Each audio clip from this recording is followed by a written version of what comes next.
একাদশ শ্রেণীর শিক্ষার্থীবৃন্দ, যারা তোমরা ইসলামের ইতিহাস ও সংস্কৃতি বিষয় নিয়েছ, আজকে তোমাদের সাথে আমার একটি গুরুত্বপূর্ণ ক্লাস হবে। ইসলামের আবির্ভাবের যে পূর্ববর্তী সময়ে আরবের যে অবস্থা, সেই অবস্থার সম্পর্কে আমরা একটি ক্লাস নিয়েছি। আজকে এই বিষয়ে আমার দ্বিতীয় ক্লাস তোমাদের সামনে নিব। তো শিক্ষার্থীবৃন্দ, আসো আমরা ক্লাসে প্রবেশ করি। আমাদের আজকের প্রাক ইসলামী আরবের যে অবস্থা, সেই অবস্থার যে দিক নিয়ে আলোচনা করব, সেই দিকটি হল ধর্মীয় অবস্থা। প্রাক ইসলামী আরবের ধর্মীয় অবস্থা, এবং ধর্মীয় অবস্থার পরে আমরা আলোচনা করব অর্থনৈতিক অবস্থা। তো প্রাক ইসলামী আরবের ধর্মীয় অবস্থার কথা বলতে গেলে আমাদের প্রথমে যে কথাটি বলতে হয় যে ইসলাম পূর্ব যুগে আরবের ধর্মীয় অবস্থা ছিল খুব শোচনীয়। তখন আরবে 5টি ধর্মের লোক বাস করত। এক, জড়বাদী বা প্রকৃতি পূজারী। আমরা জানি যে এই জড়বাদী বা প্রকৃতি পূজারী অর্থ যারা কোনো ধরনের এই প্রকৃতিতে যা দেখত সেটাকেই তারা প্রকৃতি পূজারী। প্রকৃতিতে আমরা কি দেখি, যেগুলা মানুষ সৃষ্ট নয়, সেগুলা হলো প্রকৃতির দান। সেই পাহাড় পর্বত, জীবজন্তু, তারপরে গাছ, পশু পাখি, এইসবগুলো তারা এসবগুলোর পূজা করত। দ্বিতীয় পর্যায়ে আমরা যাদের পাই মূর্তি উপাসক বা পৌত্তলিক। এদের সংখ্যাটাই ছিল আরবের সমাজে সবচেয়ে বেশি, মূর্তি উপাসক বা পৌত্তলিক। যারা মূর্তি পূজা করত, এই ধরনের লোকদের সংখ্যাই ছিল আরবের সমাজে সবচেয়ে বেশি।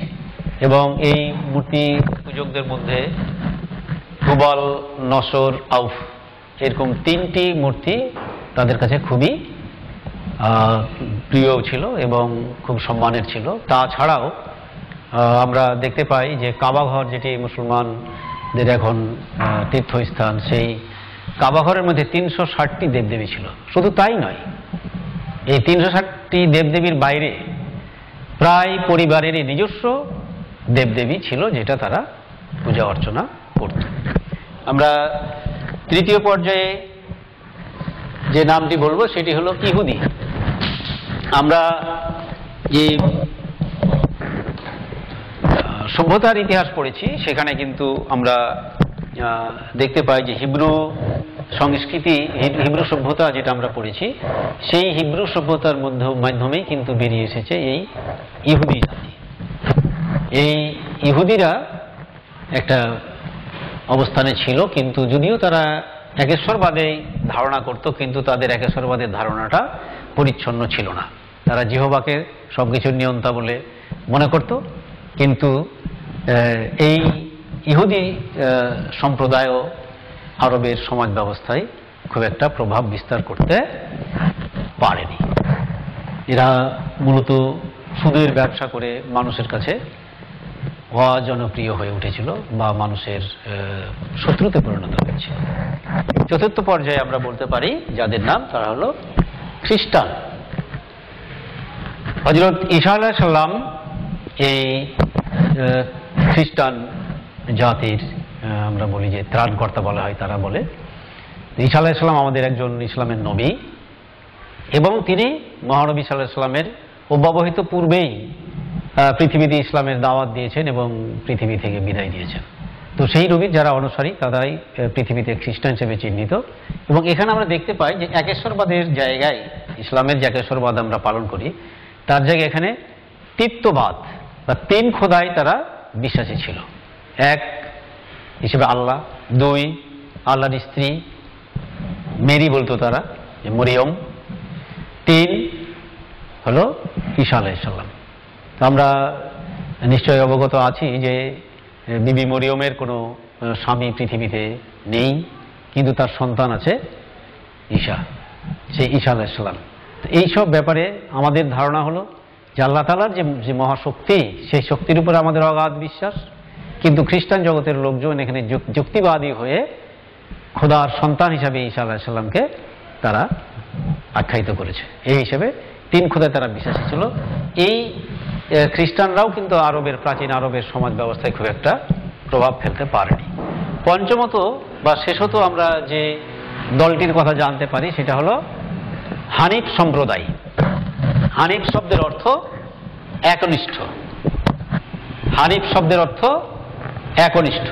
এই হানিফ সম্প্রদায় যদিও এরা সংখ্যায় খুব কম ছিল, কিন্তু সমাজে যে অবস্থা তখন চলছিল সেই আমরা বলবো যে উচ্ছৃঙ্খল অস্থিতিশীল অবস্থার মধ্যে এই হানিফ সম্প্রদায়ের লোকজনই শান্তভাবে তাদের জীবন যাপন করত। তবে যেহেতু তারা সংখ্যায় কম ছিল, কাজেই তারাও কিন্তু সমাজে খুব একটা প্রভাব বিস্তার করতে পারেনি, তবে তারা ভালো মানুষ হিসেবেই চিহ্নিত ছিল।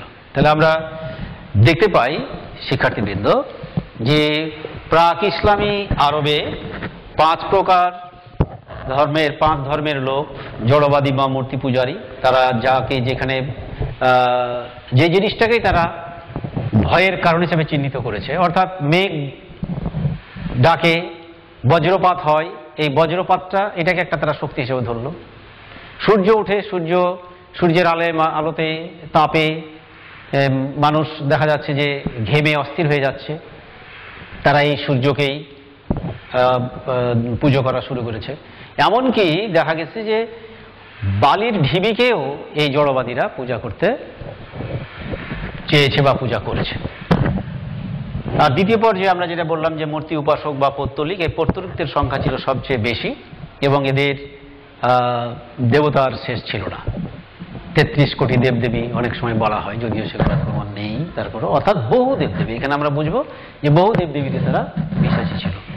ইহুদি সম্প্রদায় আমরা বললাম যে তারা একেশ্বরবাদে বিশ্বাসী হলেও তারাও অতটা প্রভাব বিস্তার করতে পারেনি।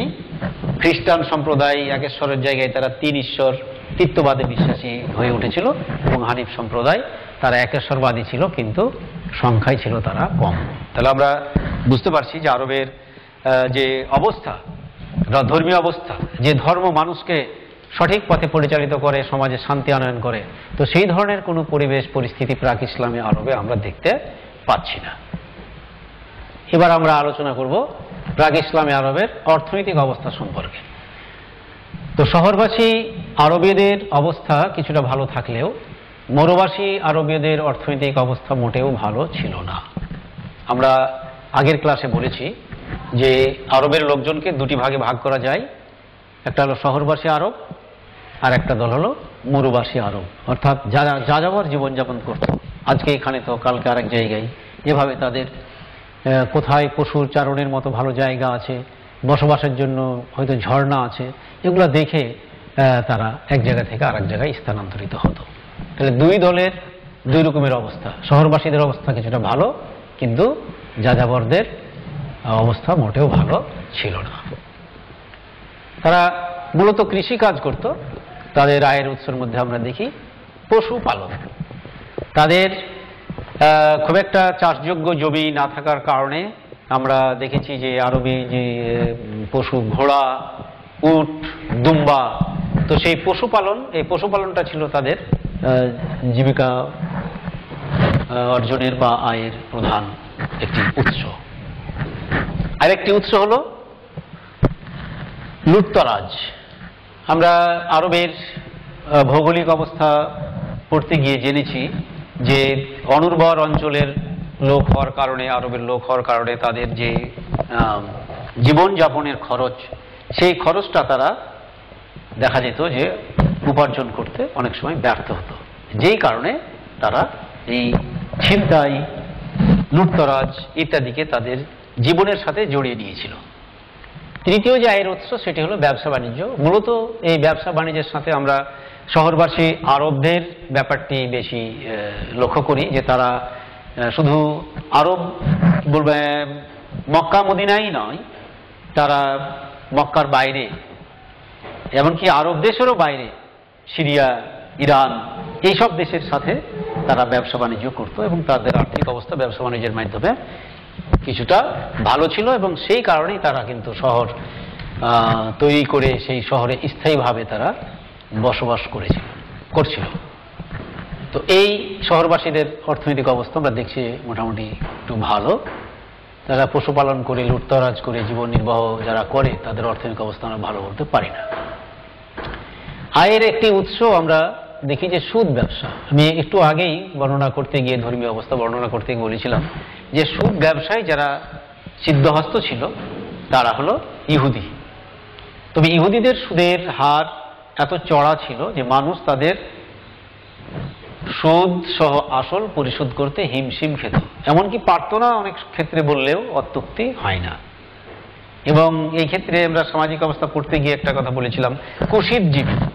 এই যে সুদের ব্যবসা যে ইহুদিরা করছে, যদি সুদাসল পরিশোধ করতে ব্যর্থ হয় কোনো খাতক যিনি ঋণ গ্রহণ করেছেন, তাহলে সেই ব্যক্তির সন্তান সন্ততি অর্থাৎ ওই পরিবারের লোকজনকে তারা কি করত, নিয়ে আসতো, নিয়ে এসে তাদেরকে বাজারে বিক্রি করার মাধ্যমে এই তাদের মূলধন উঠানোর চেষ্টা করত এবং এভাবে কুশীলজীবী জীবনযাপন করতে হতো যারা সুদ গ্রহণ করে এই সুদ বা এই লোন বা ধার কর্য টাকা পরিশোধ করতে ব্যর্থ হতো তাদের।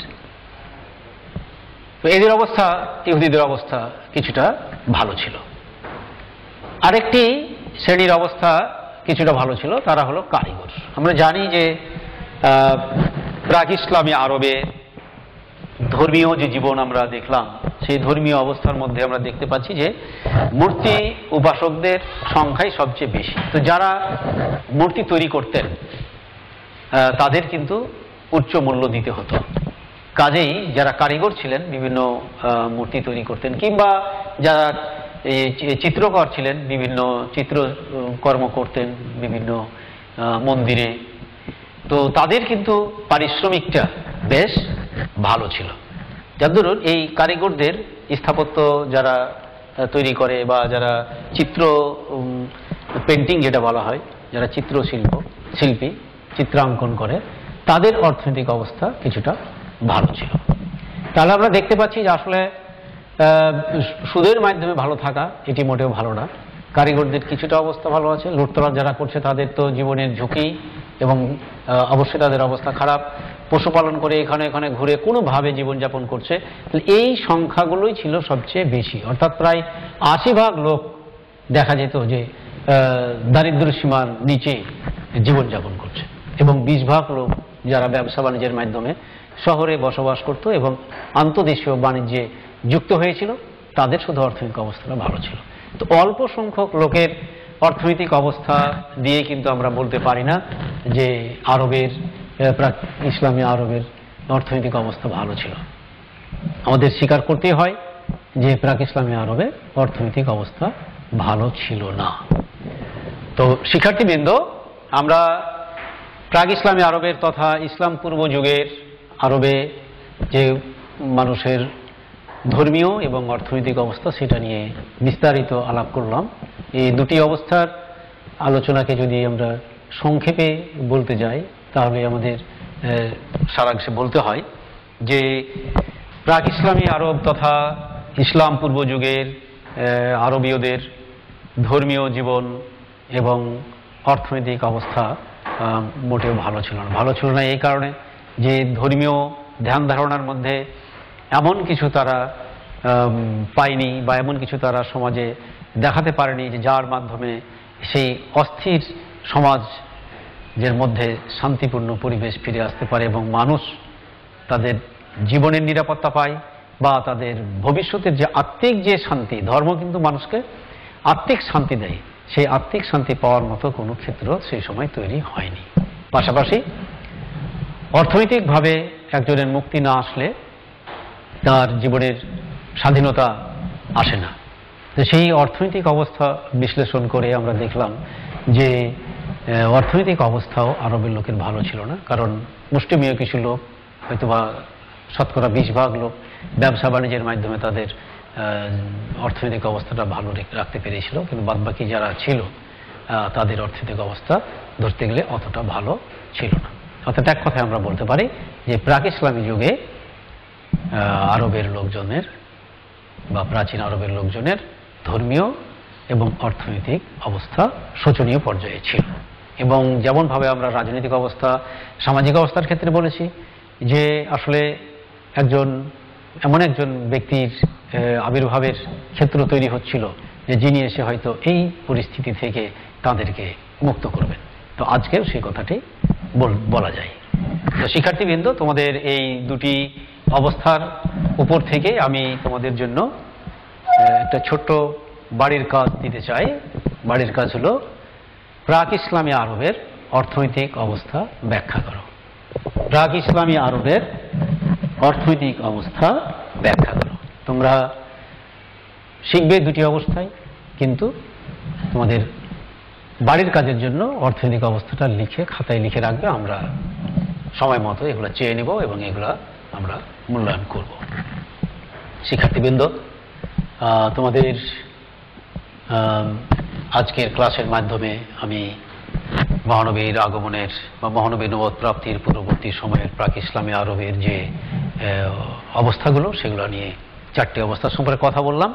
এবং আগামী ক্লাসে তোমাদের সাথে আমি কথা বলবো প্রাক ইসলামী আরবের শিক্ষা, সাহিত্য, সাংস্কৃতিক অবস্থা নিয়ে, যে অবস্থাটি আমরা শুধু দেখব যে এই প্রাক ইসলামী আরবের একটি ভালো দিকের উন্মোচন ঘটাবে বা ঘটিয়েছিল।